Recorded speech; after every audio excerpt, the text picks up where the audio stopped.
The reason Texas Roadhouse Ranch tastes different from every other ranch you've made at home, it comes down to one simple ingredient.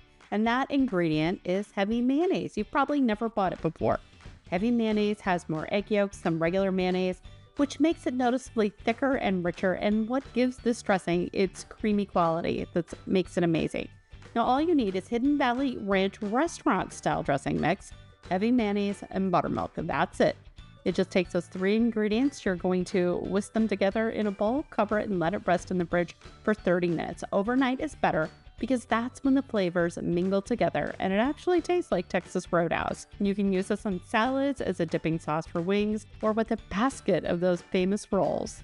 So again, you need heavy mayonnaise and you need the Hidden Valley Ranch restaurant style version. It's a little bit different than their standard version.